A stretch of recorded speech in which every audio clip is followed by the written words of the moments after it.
ഹരേ ബ്രഹ്മാർപ്പണമസ്തു.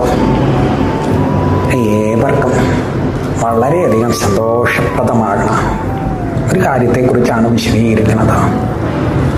ഇനിയുള്ള എൻ്റെ ഷോർട്സിൽ ശ്രദ്ധേയമായിട്ടുള്ള ലളിതാ സഹസ്രനാമ ജപം,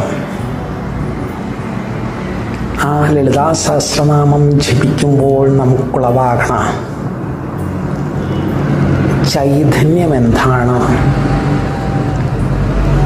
എന്നുള്ളത് പ്രത്യേകമായി ഞാൻ വീഡിയോയിൽ ക്രിയേറ്റീവാക്കി ചെയ്തിട്ടുണ്ട്.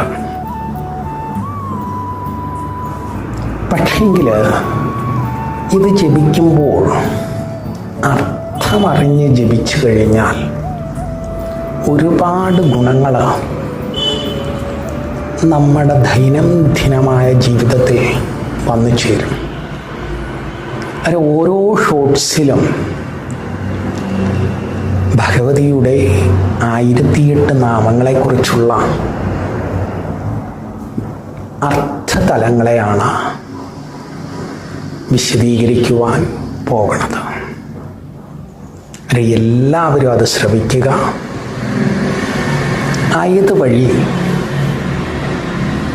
നിത്യം ലളിതാ സഹസ്രനാമം പാരായണം ചെയ്യുവാനുള്ള ഒരു മനസ്സും ഏവരിലും ഉളവാക്കണം.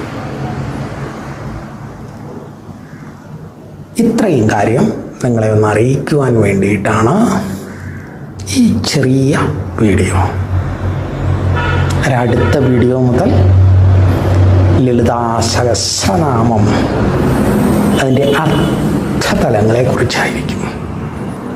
ഹരേ ബ്രഹ്മാർപ്പണമസ്തു.